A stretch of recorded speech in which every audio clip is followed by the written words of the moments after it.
மூடு பஞ்சமிக்கு இந்த பாதாள வாராகி அம்மனுக்கு விளக்கு போட்டா, நீங்க நினைச்ச காரியம் எவ்வளவு பெரிய விஷயமா இருந்தாலும் அது நடக்கும்னு சொன்னா நம்புவீங்களா? நம்ம இன்னைக்கு பெரியநாயக்கம் பாளையத்துல இருக்க நவசக்தி வாராகி அம்மன் கோவிலுக்கு தாங்க வந்திருக்கோம்.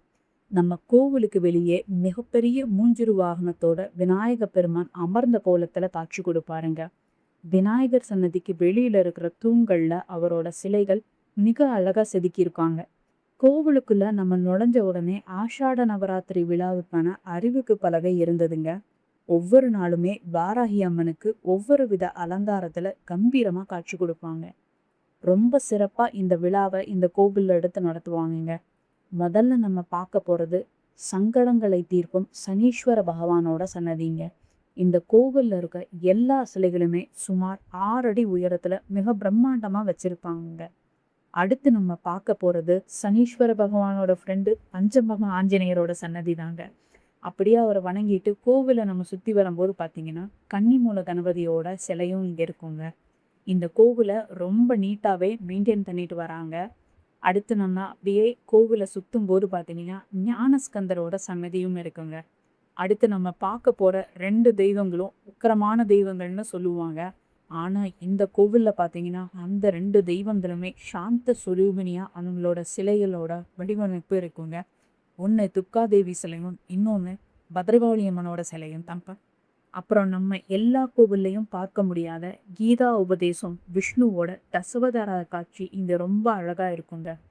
இது இந்த டெம்பிளோட 3வது விநாயகர் சன்னதிங்க.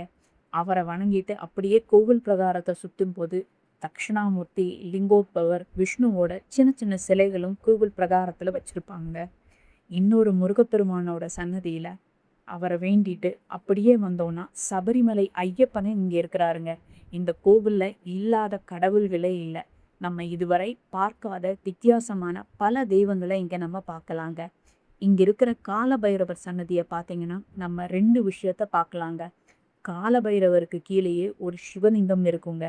இந்த பைரவர் சன்னதியை சுத்தியே நம்மளால ஒரு இடத்தை அஷ்ட பைரவர்களையும் நம்மளால இங்க ஒரு சேர தரிசிக்க முடியுங்க. உன்மத்த பைரவர், பீஷண பைரவர், அதிதாங்க பைரவர், ஸ்வர்ண ஆகர்ஷண பைரவர், சம்ஹார பைரவர், சண்ட பைரவர், குரோத பைரவர், கபால பைரவர் எல்லாரையுமே இங்க நம்மளால தரிசிக்க முடியுங்க. பஞ்சமி அன்னைக்கு பார்த்தீங்கன்னா இந்த பாதாள வாராகியம்மன் சன்னதிக்கு முன்னாடி நூற்றுக்கணக்கான பக்தர்கள் வாழை இலையில பச்சரிசி போட்டு தேங்காயில தீபம் ஏற்றி அம்மனுக்கு பிடித்த செவ்வரளி, செவ்வாழை பழம், மாதுளை எல்லாம் படைச்சு தாங்கள் வேண்டியது கூடிய சீக்கிரம் நிறைவேறணும்னு அம்மன் கிட்ட மனமுருகி வேண்டிட்டு இருப்பாங்க. இப்ப நம்ம தரிசிக்க போறதுலாங்க நவசக்தி வாராகி அம்மனோட காட்சி. அப்படியே நம்ம கண்ணுக்குள்ள நிக்குங்க. அவங்க கண்ணை பார்க்கும்போது நம்ம கூட பேசுற மாதிரியே இருக்குங்க. நீங்களும் அடுத்த பஞ்சமிக்கு அமாவாசைக்கும் இந்த அம்மனை பாருங்க. அமாவாசை அன்னைக்கும் இந்த கோவில்ல ரொம்ப விசேஷமா இருக்குங்க. இங்க தினமுமே மக்களுக்கு அன்னதானமுமே வழங்குறாங்கங்க. இதே மாதிரி ரெகுலரா டெம்பிள் கண்டென்ட்டை பார்க்க நம்ம சேனலை சப்ஸ்கிரைப் அண்ட் ஃபாலோ பண்ண மறக்காதீங்க.